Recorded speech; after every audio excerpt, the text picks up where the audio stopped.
Hola, bueno, buenos días acá. Eh, Vamos a empezar una nueva charla eh, para este curso de bioestadística. Hoy vamos a hablar de un tema bastante complejo, sobre todo cuando hablamos de estudiantes de veterinaria, biólogos, etcétera. Cada paso que damos en estadística se va complejizando un poco, claramente. Así que el tema de hoy no es sencillo, o es sencillo. Tiene que ver justamente con una primera introducción o charla a la distribución de probabilidades, que el tema es tiene su complejidad. El tema es que le vamos a tratar de dar un enfoque como todo lo que venimos dando, en el cual vamos a hacer muy poco hincapié en lo que tiene que ver con la función matemática, digamos así, con las fórmulas matemáticas y las explicaciones teóricas sobre los fundamentos de lo que vamos a ver, y hacer un poquito más hincapié en entender primero de qué se trata esto. Una idea de la base, obviamente, en función de la cual se puede hacer el procesado estadístico de esto, y sobre todo tratar de que nos quede claro lo más importante de todo, que es para qué se usa. Como veterinarios, ¿para qué usamos esta información o estas posibilidades que nos da la estadística y cómo se interpreta, cómo hacemos para leer un trabajo científico en el cual esto se ha utilizado? Esto es darle un enfoque lo más práctico posible del punto de vista de entender qué es y sobre todo cómo se interpreta un resultado vinculado a esto, haciendo hincapié en lo que decimos siempre. Hay cosas y fórmulas que hoy día se pueden manejar con procesadores estadísticos con mucha facilidad. Antes esto no era posible, pero hoy día nada de esto se hace a mano, todo se hace con software, con procesadores. Hay muchos, desde los más complejos a los más simples.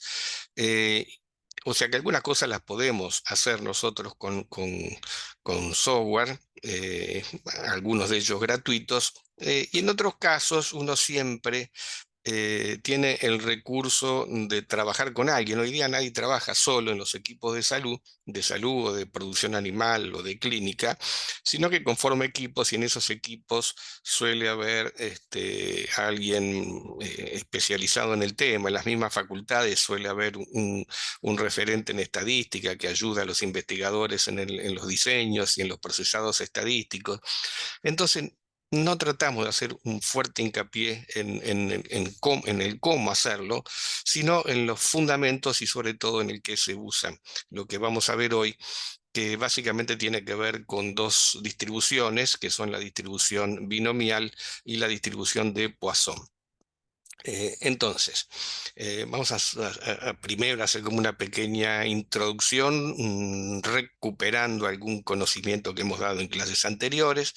El primero es la distribución de frecuencias, que era la distribución de frecuencias, que, valga la redundancia, implica con qué frecuencia aparecen las diferentes categorías de datos dentro de una muestra.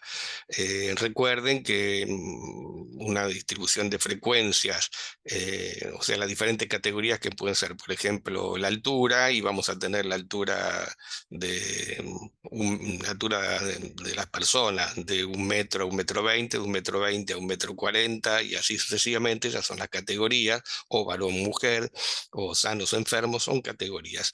Y esto se relaciona con la frecuencia que aparece esa categoría. Entonces, recuerdan que en alguna clase vimos que eran hombres y mujeres, y que los hombres eran 65 y las mujeres 35, como frecuencia absoluta, y que eso lo podíamos plantear como frecuencia relativa y como frecuencia acumulada. O sea, sencillo. Después lo que tenemos que tener claro es que cuando vamos a la representación gráfica de esas frecuencias, y esto lo vimos cuando vimos tablas y gráficos, la presentación es distinta en relación a si son datos continuos o si son datos discretos, o sea, ordenales o nominales. Datos continuos, recordemos, son variables como altura, presión sanguínea o peso, que son continuos, pueden adquirir cualquier valor, y discreto, ordinales o nominales, porque no pueden ser fraccionados. Entonces, el sexo, los grupos sanguíneos, el nivel de estudio, etcétera. Eh, la tercer cosa que vamos a recordar, que estuvimos dedicados a verla, es la distribución normal, o sea, la curva de Gauss, que es la que representa o puede representar la mayor parte de los procesos biológicos continuos. La curva de Gauss, recuerden, es simétrica hacia los dos lados, es asintótica en el sentido de que nunca los extremos van a tocar el eje de las X, tiene medida de tendencia central iguales, o sea, las tres medidas de tendencia central que vimos, medio, mediano y modo, se van a presentar en el medio de la distribución, y que tiene un desvío estándar, eh, que los clasificamos uno, dos o tres desvíos estándar, que nos indican el porcentaje de las observaciones que están comprendidos en esos desvíos estándar. Y asociado a esta curva de Gauss, que surge de una muestra, sabemos que si hacemos muchas muestras, o sea, muestras repetidas sobre un mismo universo, esas muestras repetidas van a tener un valor medio, y que ese valor medio, si graficamos ahora los promedios de todas esas muestras, también van a tener una distribución normal exactamente igual que la distribución de una muestra, digamos, con un número de observaciones en el medio. Acá lo que va a estar en el medio es el promedio de los promedios, digamos así. Va a tener una distribución normal, igual. Esto sale, y solamente lo nombro para que nadie diga que nunca lo nombramos, del teorema central del límite, que es un teorema estadístico muy importante que da lugar a una enorme cantidad de usos y de aprovechamientos en bioestadística. Y recuerden que de esta curva de Gauss basada en muchas muestras y sus promedios, en lugar del desvío estándar, estamos hablando del error estándar, que es el que encierra un porcentaje de todos los promedios que encontramos de muchas muestras, digamos así. O sea que tenemos dos curvas de Gauss iguales, dos curvas de Gauss, una sobre observaciones y otra sobre promedios, en teoría, digamos, como una observación. Eh, y una aclaración, ¿no? Porque todo en esto de estadística, y estamos hablando siempre de muestreo, vamos a tener la próxima charla de muestreo, y es un dato. ¿Por qué no usamos directamente datos poblacionales en lugar de usar muestras? Y entonces tenemos datos más claros, concretos, sin error, sin sesgo, porque si logramos medir a todo el universo, no hay problema. Bueno, la realidad es que simplemente lo hacemos porque son, acá yo escribí obtenibles. Esto es, una muestra es una cosa que podemos conseguir con relativa facilidad, de acuerdo al tamaño. En cambio, un estudio de toda la población es imposible. Imagínense pesar los vellones de todas las ovejas en un contexto de esta naturaleza. O sea, sería prácticamente imposible. Eh, bueno, ¿cuál es la importancia de la distribución normal? Que podemos hacer inferencias, ¿eh? Una vez que nosotros tenemos una distribución normal, podemos, obviamente nosotros no hacemos muchas muestras para ver cómo se distribuye esa media esa media de las medias. Nosotros simplemente a partir de una hacemos inferencias sobre otras muestras o sobre la población. Es decir, utilizamos una para hacer especulación sobre la población. A partir de esta distribución normal podemos, por ejemplo, estimar y hacer cálculos sobre qué porcentaje de valores se encuentran entre dos límites, entre dos desvíos estándar o entre dos valores. Esto es una cosa que podemos trabajar gracias a los software y a cosas estadísticas, y nos permiten hacer inferencias y hacer estudios de probabilidades a partir de esto. Recordamos entonces que en el eje X se encuentran las categorías y en el eje Y se encuentra la frecuencia, como dijimos al principio. Las categorías van a ser, por ejemplo, grupo sanguíneo A, grupo sanguíneo B, grupo sanguíneo AB, etcétera. Y en el Y vamos a tener cuántas personas pertenecen a cada una de las categorías, con lo cual, en la muestra que nosotros hicimos, podemos hacer una gráfica de un histograma o lo que sea. Eh, Y ahora, para entrar en lo que es la clase de hoy específica, estos son como un repaso de cosas que vimos, empezamos a hablar de distribución de probabilidades, ya no distribución de frecuencia, distribución de probabilidades. Entonces, el eje de esto, y hoy lo vamos a repetir varias veces, hasta el punto que digan otra vez esto, lo que nosotros estamos viendo o observando es que cada categoría describe una opción dicotómica. ¿Qué es una opción dicotómica? ¿Se da o no se da? ¿Ocurre o no ocurre? Si tiro una moneda al aire y digo que salga cara, ¿se da cara o no se da cara? Si tiro, si hago un estudio en un animal para ver si está sano o enfermo con una prueba de sangre o con una placa radiográfica, ¿es positivo o es negativo? ¿Es enfermo o es sano? Siempre son dicotómicas. Y nos vamos a referir particularmente hoy a eso. ¿Y qué significa esto? Que cuando trabajamos en distribución de probabilidades, estamos hablando ya de probabilidades, no de frecuencias, sino estamos a partir de la frecuencia previendo qué probabilidad hay de que ocurra algo, entonces esta distribución nos predice el desenlace posible considerando si hacemos múltiples muestras. O sea, a partir de una muestra nosotros vamos a tratar de predecir a partir de cálculos de probabilidades qué puede pasar en teoría con otras muestras. Por ejemplo, para que se empiece a entender, vamos a tratar de meter ejemplos siempre, porque si no, este palabrerío suele perderlos. Ejemplo, si en una muestra encontramos a 30 enfermos de 100 de cualquier enfermedad, supongamos que estamos observando tuberculosis en seres humanos y hacemos placa radiográfica para encontrar en pulmón o prueba el test en función del esputo a ver si podemos aislar el bacillus, el agente causal. Si en una muestra tenemos 30 enfermos de 100, y eso es lo que encontramos en una muestra, nosotros queremos inferir qué pasa en la población total, en el universo, a partir de esa muestra. Si nosotros hiciéramos otra muestra, obviamente no vamos a encontrar 30 de 100, exactamente lo mismo, porque el muestreo siempre es aleatorio y nunca dos muestras sobre la misma población dan exactamente lo mismo. Ahora, si yo hago una segunda muestra y encuentro 40 positivos en 100, puedo decir que es bastante razonable, que era muy probable que me diera algo así, porque está dentro como de un rango intuitivamente posible. Ahora, si hago otra prueba y encuentro 80 enfermos en 100, bueno, yo no podía prever que esto iba a ocurrir. Esto es poco probable.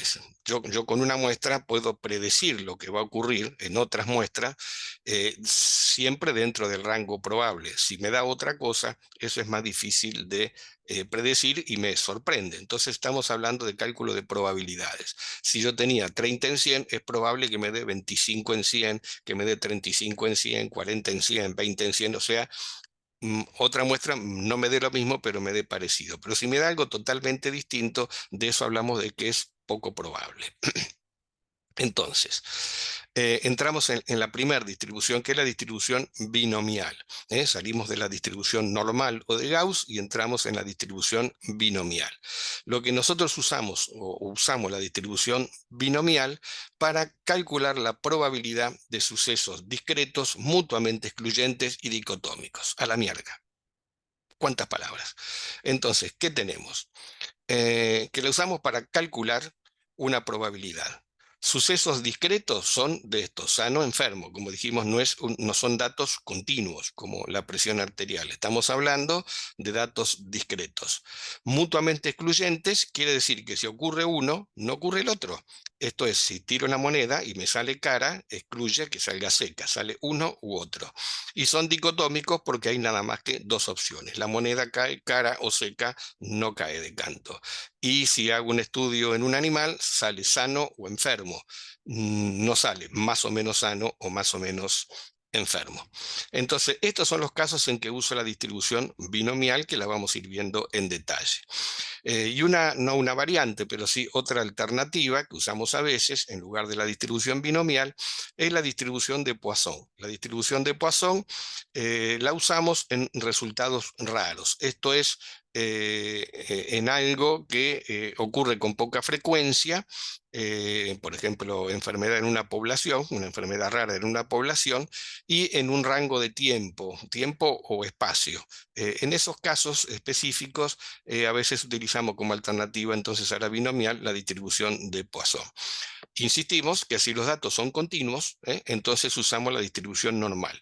¿Para qué todo esto? Para hacer cálculos de probabilidades de ocurrencia de fenómenos, como son en el caso que a nosotros nos interesa en epidemiología o en clínica, que nos interesan es la probabilidad de que ocurra enfermedad o muerte en la población, que son alternativas discretas, mutuamente excluyentes y dicotómicas. Entonces vamos a ver un poquito más en detalle lo que es la distribución binomial, que se usa realmente mucho. Entonces, volvemos a insistir en lo mismo porque nos tiene que quedar claro. Los eventos se presentan como éxito o fracaso, no en un punto medio. Como dijimos, en estudios de población, cada estudio a un animal puede salir sano o enfermo. Si tiro una moneda al aire, cara o cruz. No hay casi sano y en estos casos dicotómicos, en la cual hay dos alternativas excluyentes, entonces es donde aplicamos esta distribución de Poisson. Eh, Siempre me gusta poner el datito histórico, que no tiene, perdón, ninguna importancia académica. Esto fue desarrollado por un matemático suizo, don Jacob Bernoulli, no sé cómo se pronuncia exactamente, fíjense, hace muchos años. Este sujeto, Bernoulli, definió un proceso que se conoce por su nombre, experimento de Bernoulli. Esto sí es importante que lo recuerden. Bueno, está mal escrito, disculpen el error ortográfico, el cual establece las bases para el desarrollo y utilización de la distribución binomial. Ahora vamos a ver en detalle lo que es el experimento de Bernoulli.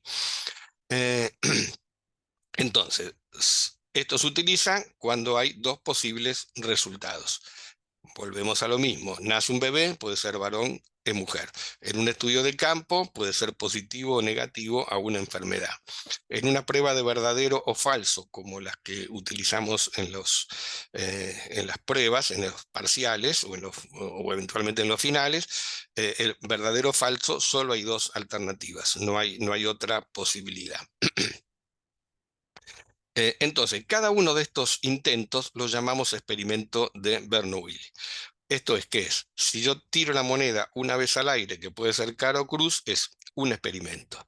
Si saco sangre a una vaca para ver si da positivo o negativo a una enfermedad, una vaca es un experimento. Si vuelvo a tirar la moneda o vuelvo a sacar sangre a una vaca, es otro experimento y así sucesivamente. Si yo muestreo a 100 vacas, son 100 experimentos de Bernoulli, y si tiro 100 veces la moneda al aire, son 100 experimentos de Bernoulli. En cada uno de esos experimentos, yo tengo dos opciones, y esas opciones son que salga cara o que salga seca, si es vaca, si es moneda, o que salga sano o enfermo. ¿Y qué base tiene esto? El resultado de cada prueba es independiente de la prueba anterior. O sea, si yo tiro una moneda y sale cara y vuelvo a tirar la moneda, vuelve a haber solamente dos posibilidades, que salga cara o que salga seca, independiente si la primera vez salió cara o seca. Eso no cambia el resultado o la probabilidad del segundo experimento. Entonces, la probabilidad es constante y la representamos por P, que es la letra que siempre caracteriza la probabilidad, como vimos en los test de hipótesis. No varía de una prueba a otra, o sea, que si la opción que yo tengo al sacar sangre a una vaca es que me dé sano o enfermo, a la segunda vaca la posibilidad es sano o enfermo, y no varía. Y la probabilidad que llamamos del complemento es 1 menos P, que lo representamos por Q. Esto es, tenemos una probabilidad P y su complemento que es Q, que en el caso de estos va a ser siempre 50%. Entonces, si repetimos el experimento n veces, podemos obtener resultados para la construcción de la distribución binomial.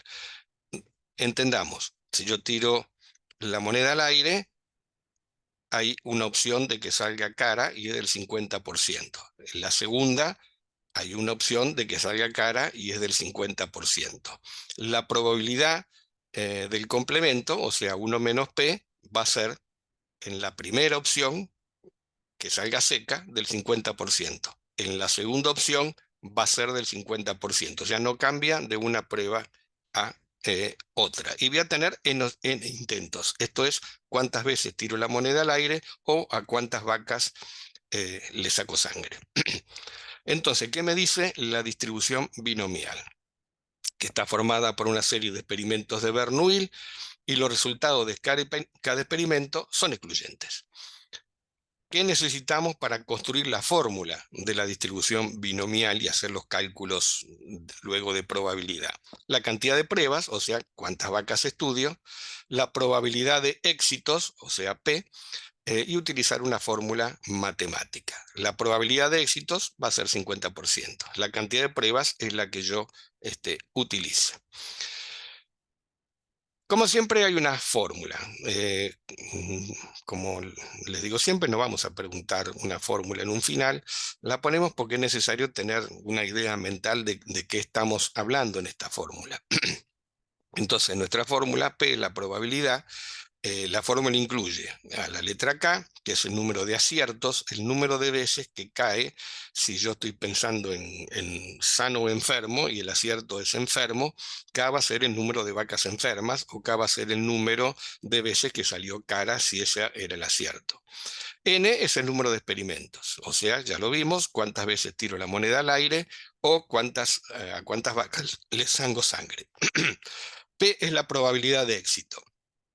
Eh, la, Lanzar la moneda, ya lo vimos, es el 50%, y 1 menos P, que lo llamamos Q, es también del 50%. Entonces, acá para poner un ejemplo y que empecemos a ver el uso de la fórmula, que insisto, no lo hacemos más a mano esto para eso tenemos software hoy día, pero si uno quisiera hacerlo manual, se puede hacer, no es para nada complejo, es una estupidez. Esto lo hacemos con una calculadora manual o con Excel. Entonces, por ejemplo, ¿cuál es la probabilidad de encontrar seis enfermos al estudiar 10 animales? El número de aciertos, K, es 6, o sea, X es igual a 6. El número de experimentos es N, en este caso son 10. La probabilidad de éxito, como dijimos, de encontrar enfermos es del 50%. Eh, por lo tanto, reemplazamos los componentes de la fórmula y la probabilidad me quedaría de 0.205. ¿Qué quiere decir esto? Que la probabilidad de obtener 6 enfermos en 10 animales es del 20,5%. Este es el cálculo de probabilidad que a mí me interesa y que voy a utilizar mucho luego en el desarrollo de modelos relacionados a diversas enfermedades. Obviamente, esto es 100% así si lo que estoy haciendo es tirando una moneda al aire.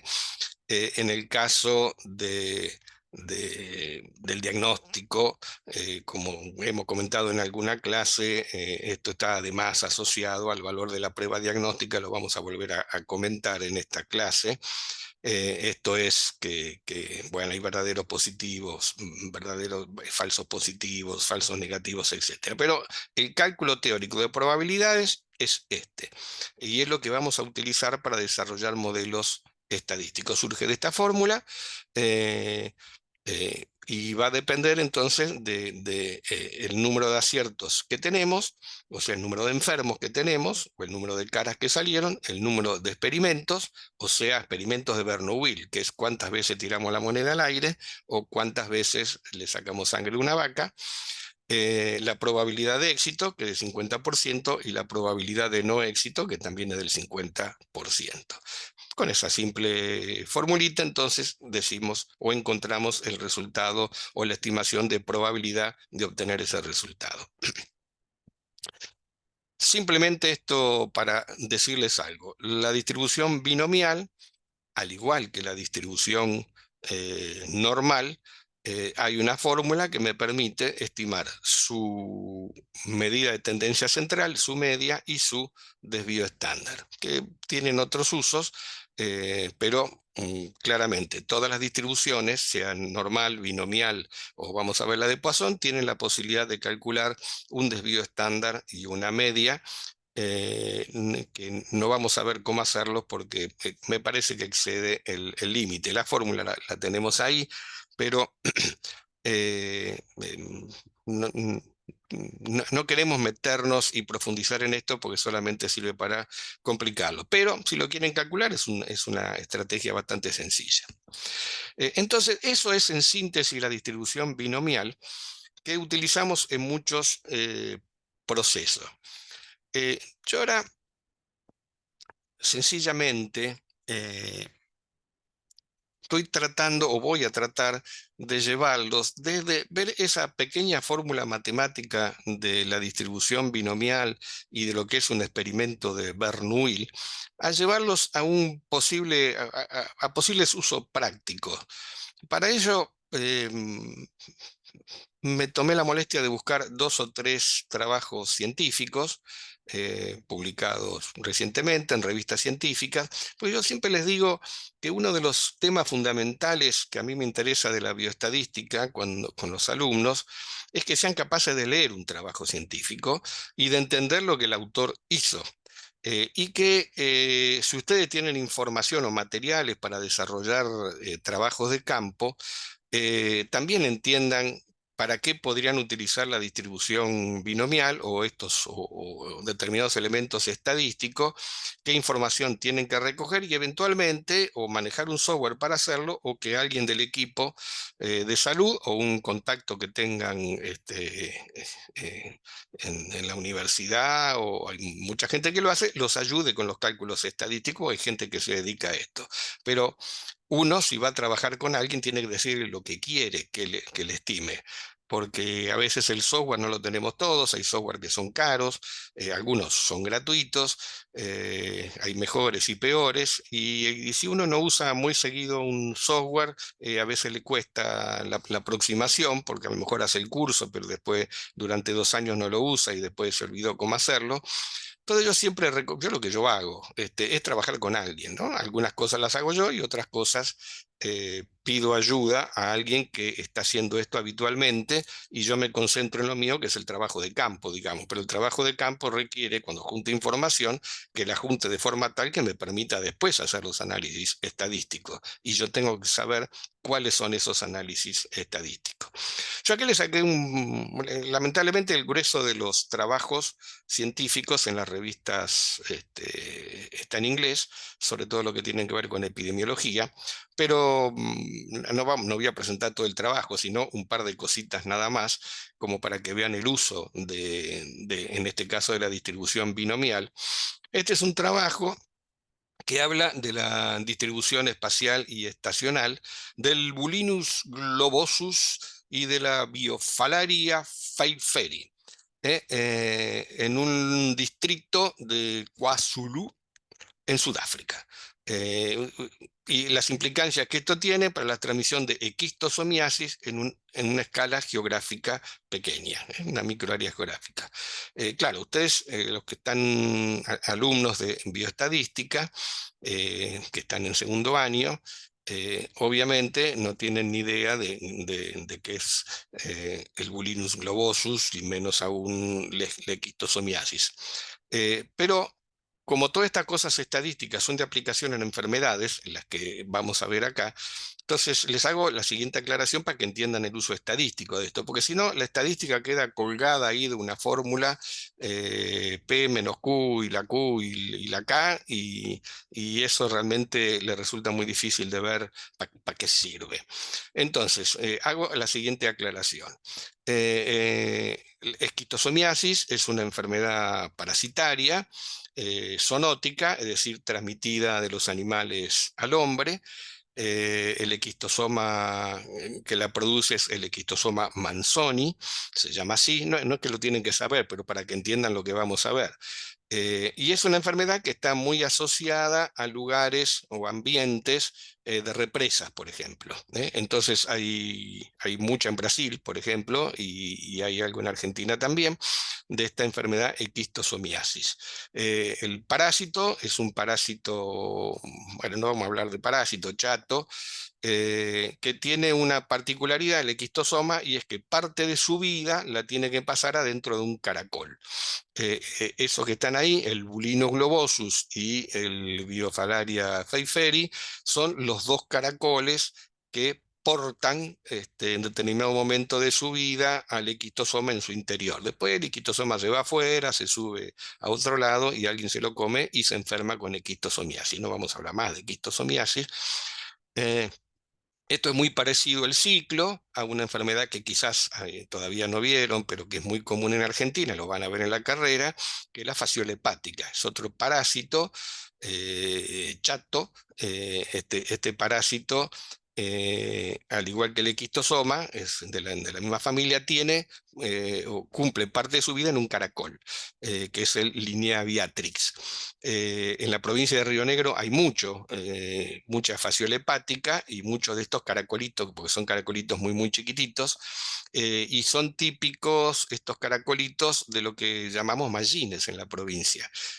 Si alguien es de la línea sur o ha andado por la línea sur, los mallines son esos lugares, vieron, nuestra línea sur son mesetas áridas, pero en determinados lugares ustedes ven algo verde, que generalmente es un mallín, y ese mallín se produce porque hay agua muy cerquita de la superficie, entonces hay mucha humedad y ahí hay un sector de buena pastura que son de los mejores para alimentar a las ovejas o a las vacas. Pero en esos mallines proliferan estos caracolitos, Lignea viatrix, que insisto, en parte de su vida la fasciola hepática cumple su vida ahí y luego sale y se ubica en vida libre, que se van a ubicar en unas verduritas, típicamente son el berro que se usa para ensaladas, y entonces los ovinos o los bovinos cuando comen esas pasturas se enferman de fasciola hepática y los humanos también, porque también es una zoonosis.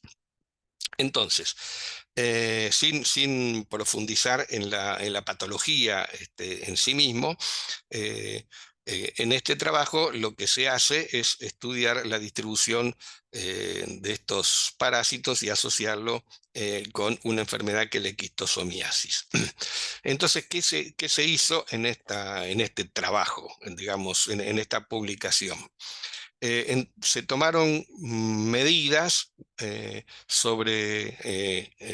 ahí estamos hablando de lluvia, rainfall a lluvia, el mínimo en LST, que es la temperatura. ¿eh? Es la temperatura en la superficie de la Tierra, mínimo y máxima temperatura, sea lluvia, mínima y máxima temperatura, el pH del agua.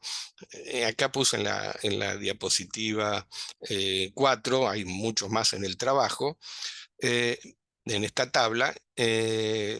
Y ahí, ¿qué me dice la tabla? Que es un resumen de las propiedades del clima y del ambiente, donde se exploran variables para Bulinus y la biomfalaria.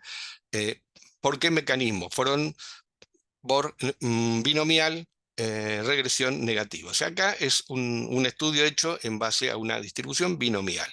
Después dice una serie de siglas que no nos vamos a meter, no importan, y después dice el package R3.6.1. Y ustedes dirán, ¿qué carajo es eso? Bueno, eso es simplemente, quiere decir que los cálculos de la distribución binomial y su regresión los hicieron con un software que es el software R en su versión 3.6.1. O sea, así simplemente nos dicen con qué sistema lo utilizaron.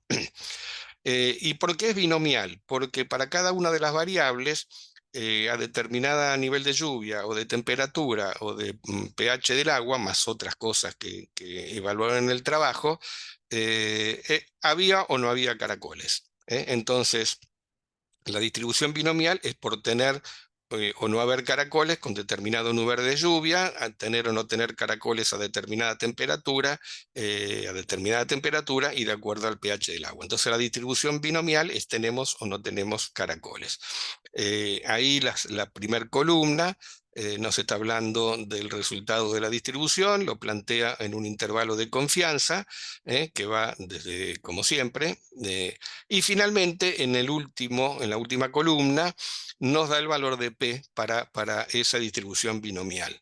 Entonces, ¿qué me está diciendo? Como hemos estado viendo en los test de hipótesis, cuando es por debajo de 0,05, hay diferencias estadísticas significativas. ¿Y esto qué quiere decir? Que la lluvia, la precipitación en un determinado ambiente, está directamente ligado a la proliferación de los caracoles como un factor. En cambio, la temperatura mínima, la temperatura máxima y el pH son todos valores por arriba de 0,05.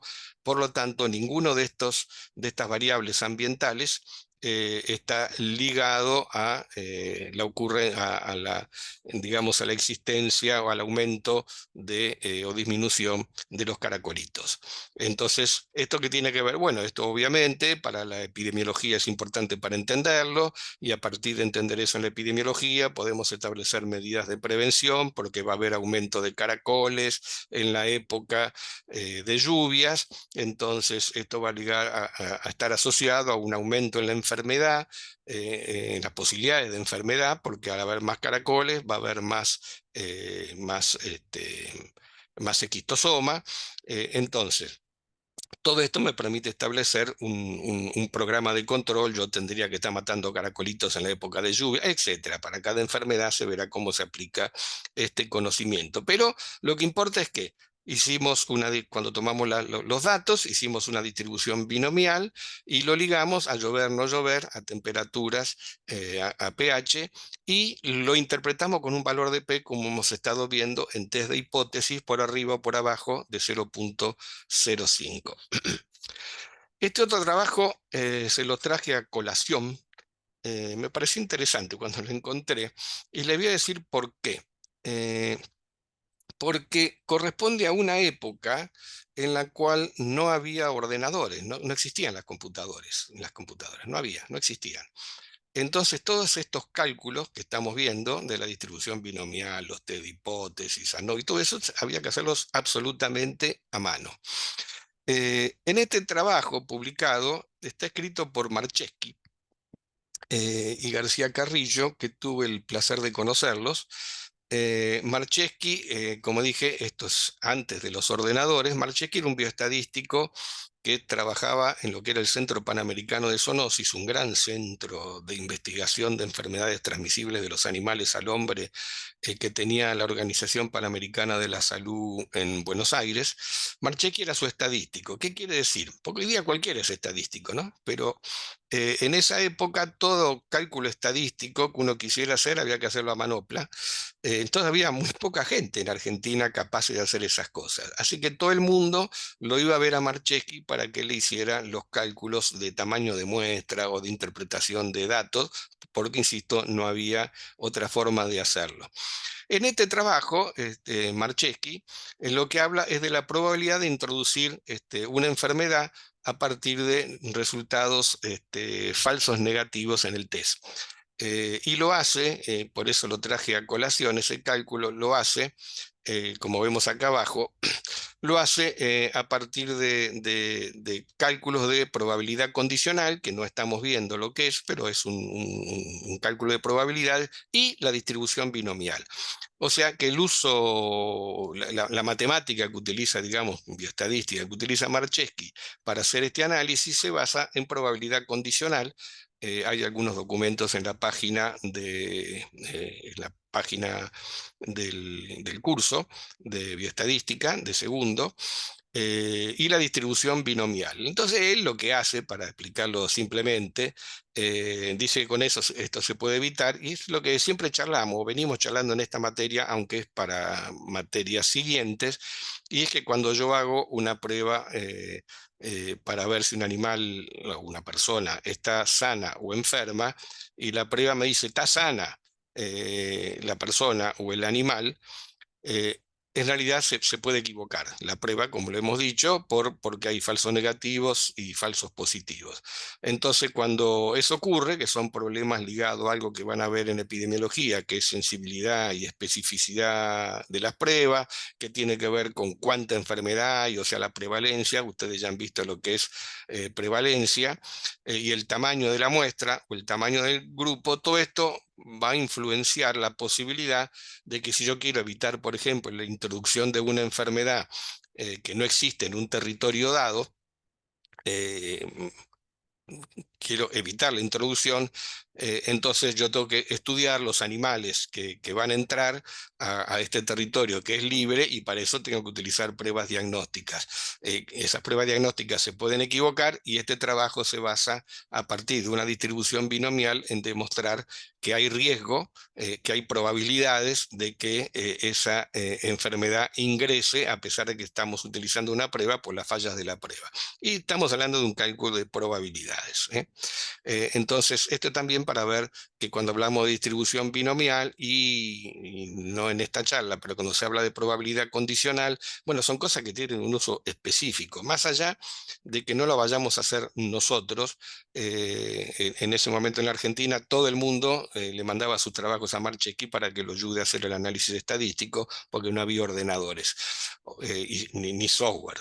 Eh, entonces hoy día muchas cosas las podemos hacer con software gratuito, que no son muy complicados, cada vez son más amigables.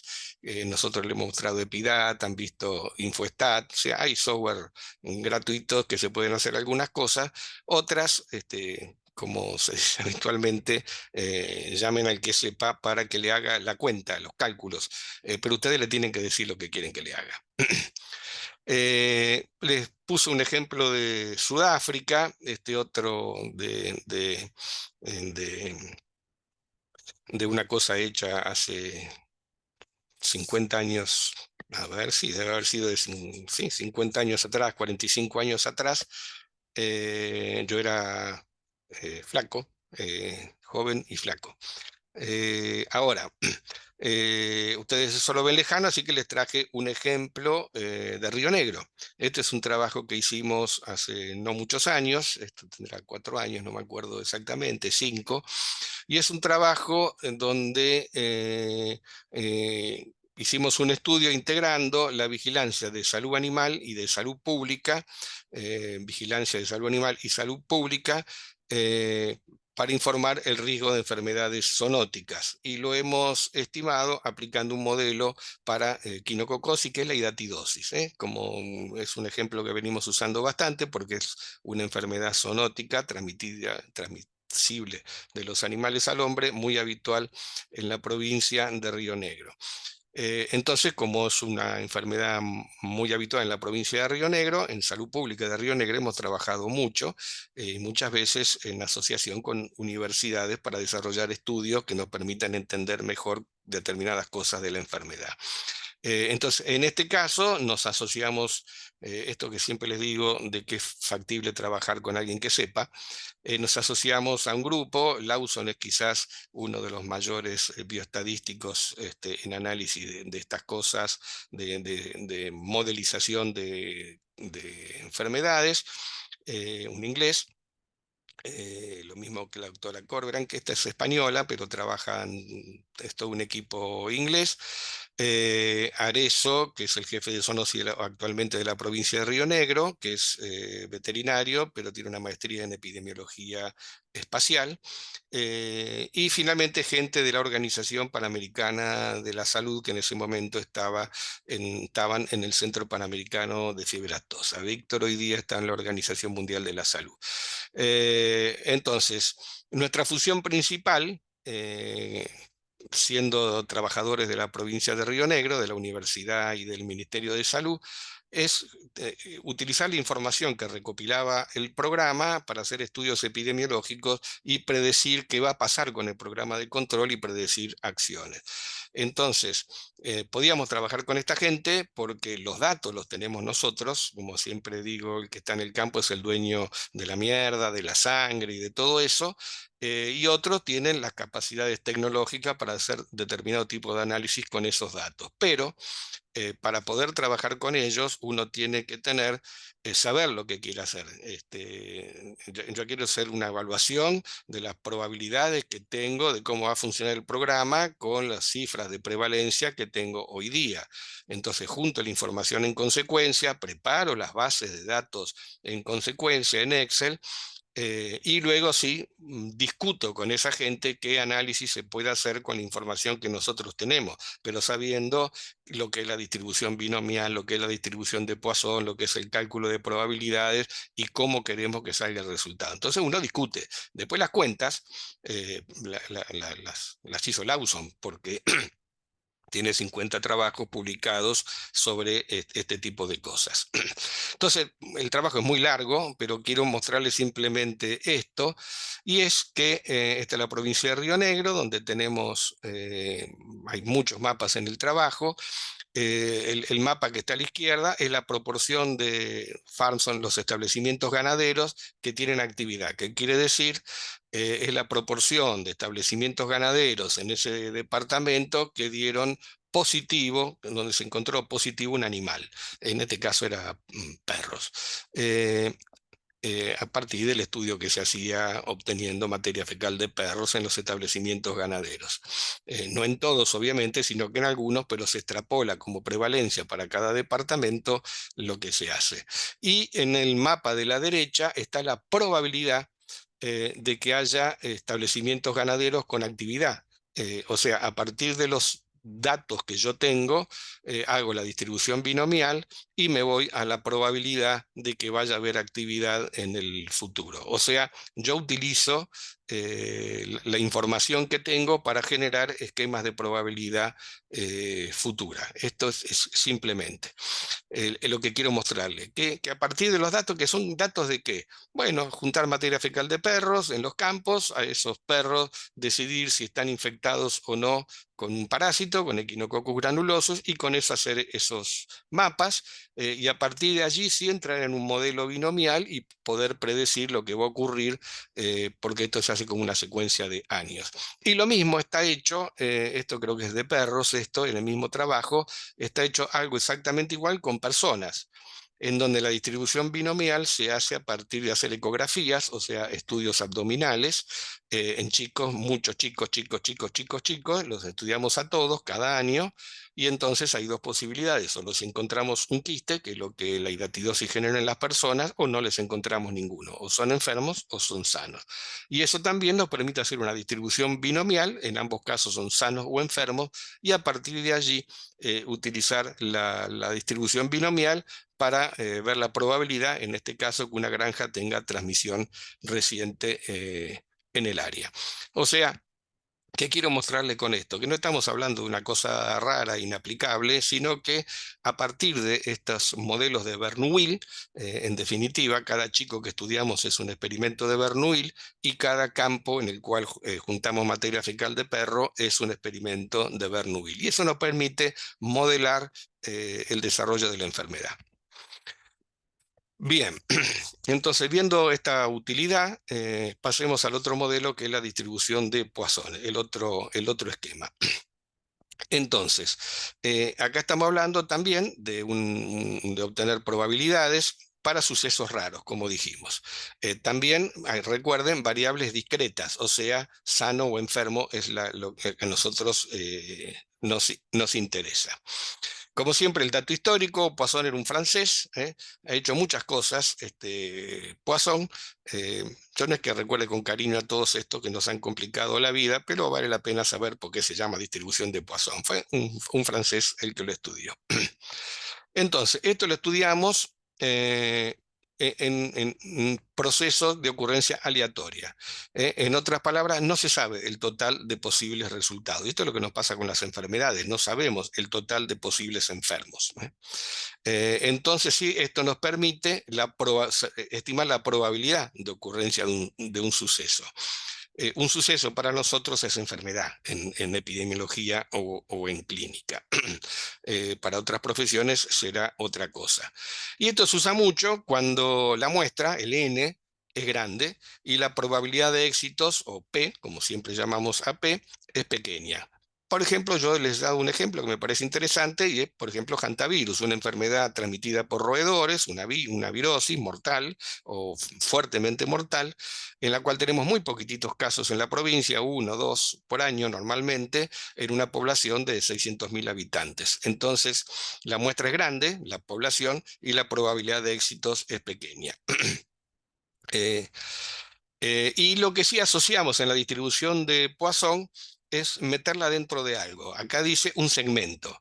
El segmento puede ser distancia, puede ser un área geográfica, puede ser un volumen o puede ser un tiempo definido. En general, en epidemiología lo asociamos a un tiempo definido, en el año, por ejemplo, aunque puede ser perfectamente asociado a un área geográfica, por ejemplo, como vimos en el ejemplo del trabajo en Río Negro, un área geográfica, un departamento o una localidad.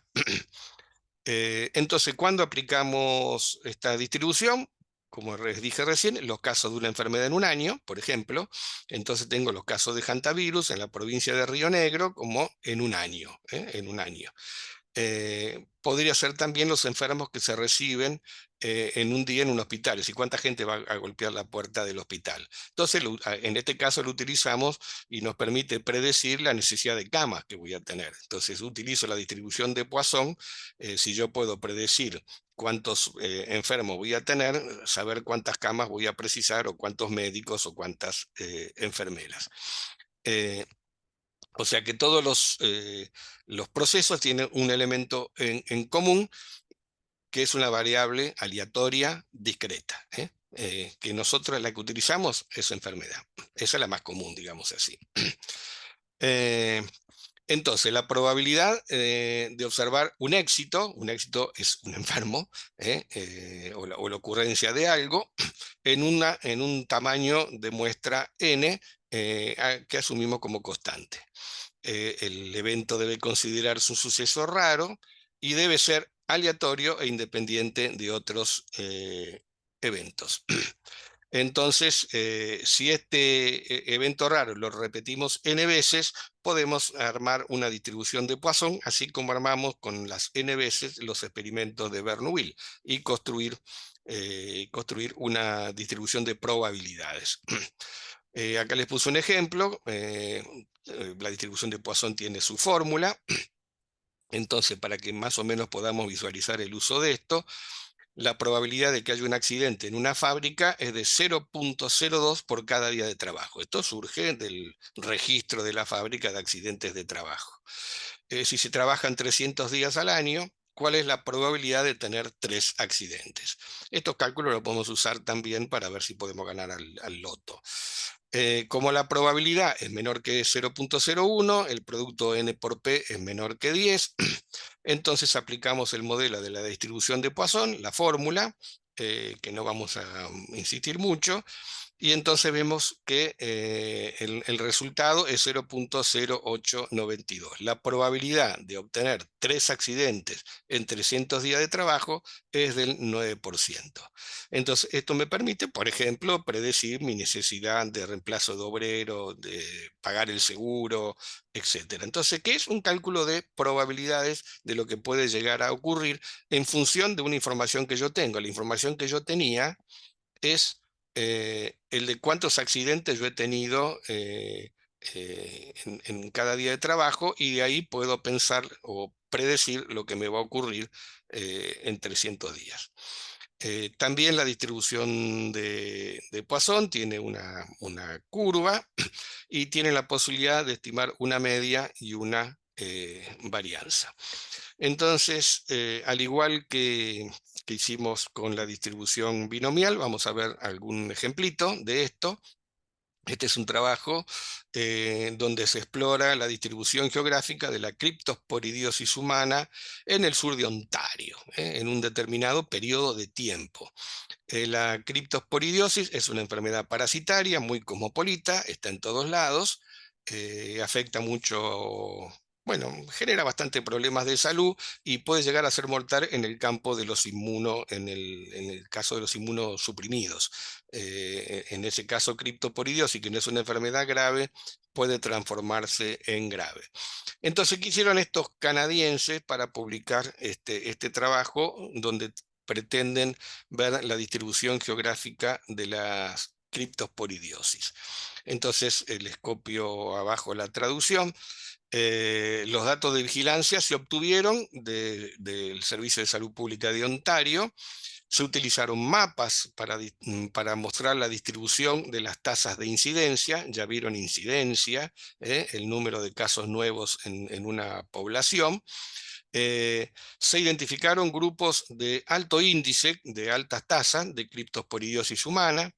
Se utilizaron modelos de regresión de Poisson y de Poisson espacial para determinar la relación entre la incidencia de criptosporidiosis, o sea, cuánta criptosporidiosis humana hay, la densidad de ganado, lo relacionan con la presencia de vacas, y la prevalencia a nivel de establecimiento ganadero o granja de criptosporidiosis bovina, porque también es una zoonosis y afecta prácticamente a todos los animales. A nivel de PHU es a nivel de lo que vendrían a ser los centros de salud en ese lugar. Entonces, este trabajo es interesante porque utilizan toda la estadística que hemos visto prácticamente en la cursada, y por eso también lo traje a colación. O sea, hicieron mapas de distribución, que los vimos en la primera clase.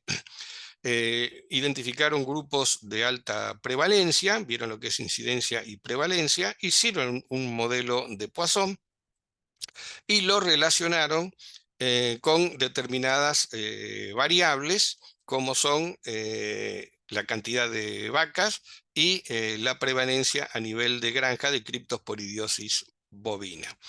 Entonces, yo quiero resaltar en este trabajo que solamente encontrar una relación entre la incidencia de criptosporidiosis y el ganado lechero. O sea, después de hacer todo eso, el modelo le mostró una relación de criptosporidiosis con el ganado lechero exclusivamente. O sea, que asocia la enfermedad en las personas a la densidad, a la cantidad de vacas lecheras.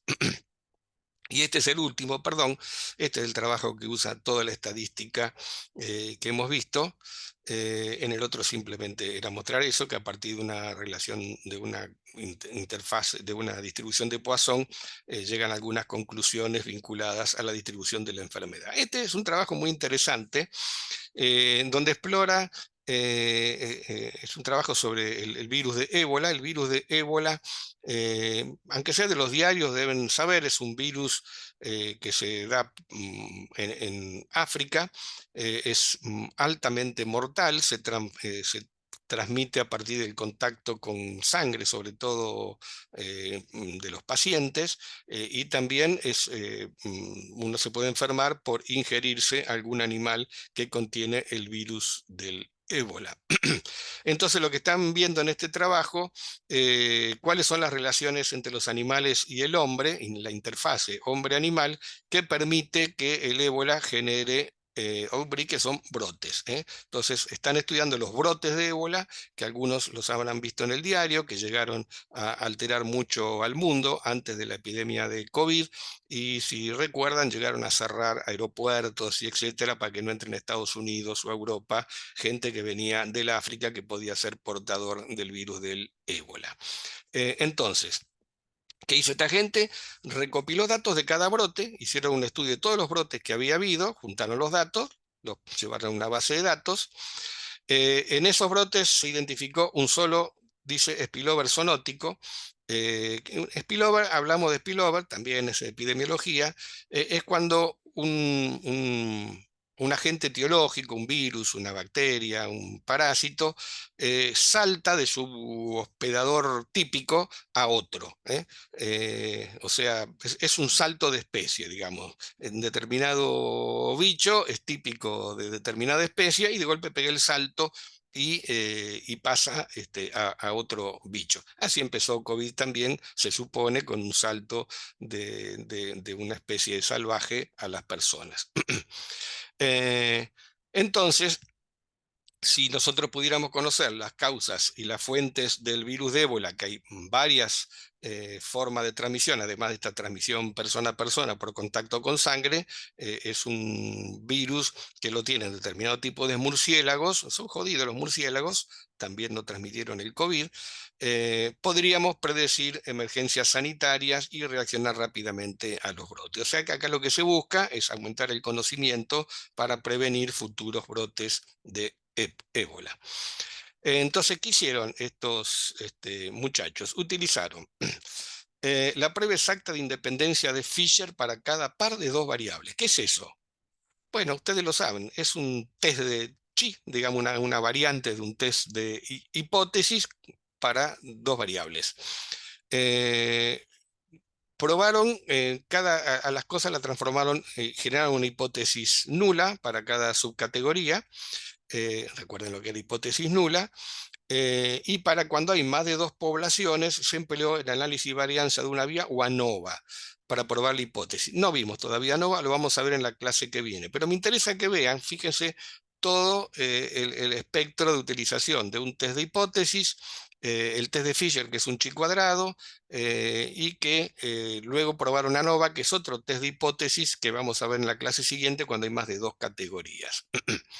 Lo que hizo esta gente fue crear tabla de contingencia 2x2, las famosas tablas tetracóricas que vimos en test de hipótesis.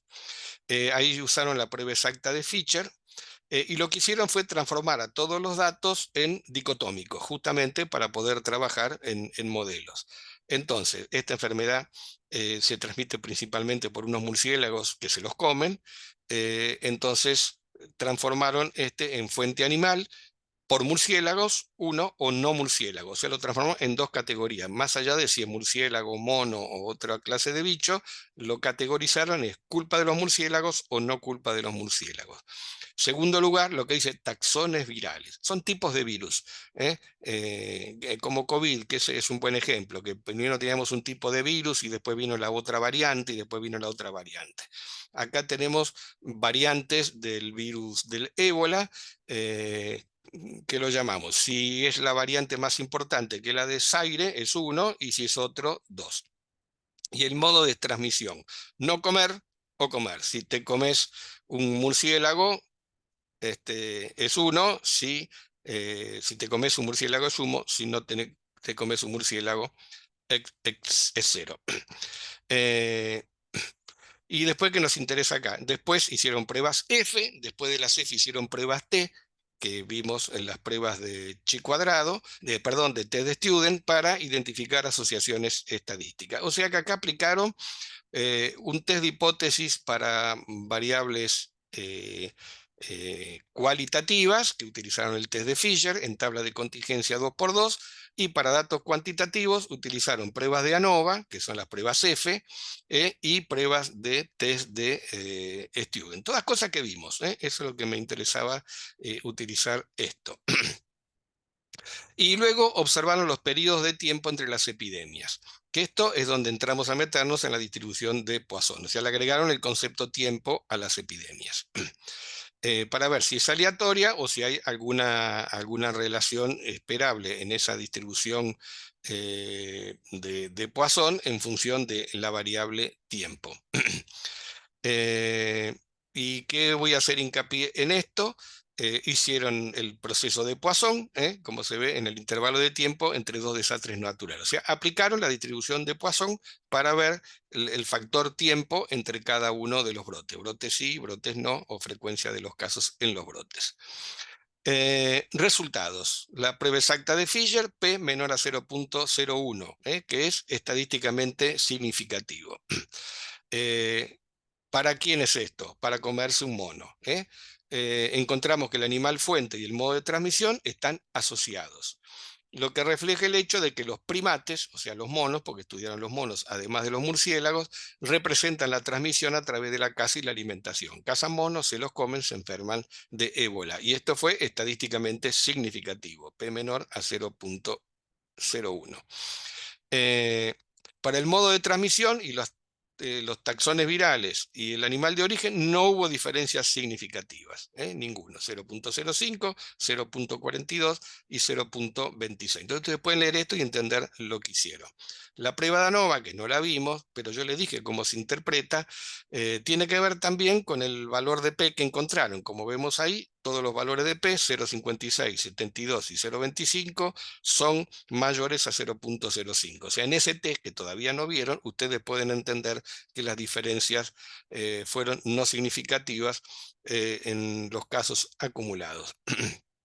Y finalmente, para entrar en Poisson, cuando analizan el periodo interepidémico, no encontramos ninguna desviación significativa de los periodos en una distribución de Poisson. O sea que no encontraron nada. Si ellos preveían a partir de la distribución de Poisson cómo iban a ocurrir los brotes, no hubo ninguna distribución significativa. Lo único que sí encontraron en la distribución temporal es que el periodo interepidémico estaba cortado, es decir, el periodo entre dos epidemias, entre dos brotes de esos de ébola, se había acortado significativamente. P igual 0.03, tan menor debajo de 0.05, es significativo. Y se demostró que los causados por murciélagos prefieren una interepidemia distribuido con periodos mayores a los estimados por la distribución de Poisson. O sea, ¿qué quiere decir eso? Que la distribución de Poisson le permitía predecir cómo iban a ser los brotes interepidémicos, y lo que vieron es cuando son causadas por murciélagos, encuentran una distribución que no coincide con la de Poisson y hay diferencias estadísticas significativas con la probabilidad planteada por la distribución de Poisson. Entonces, simplemente lo que quería mostrarles es que cuando hacemos estudios epidemiológicos o estudios de clínica, acá se mezcla la epidemiología y la clínica, realmente todo lo que vimos de test de hipótesis es la base del análisis. Ahora ustedes pueden leer un informe técnico sobre esto, eh, siempre basados en el valor de P, y que con estas distribuciones se permiten hacer inferencias epidemiológicas sobre lo que puede ocurrir. ¿Cómo va a ser la distribución de casos de hidatidosis en la provincia de Río Negro? O cómo podemos prever la distribución de brotes de ébola generados por murciélagos. O sea, entonces, estos hechos epidemiológicos no permiten hacer estimaciones de estas cosas. Así que, dicho esto, obviamente cuando deseen pueden hacer preguntas, así que aquí tenemos el final de esta charla. Será hasta la próxima, que estaremos viendo la última clase, que va a ser recta de regresión y test de ANOVA, justamente, que hoy estuvimos viendo algún uso del test de ANOVA, pero que lo vamos a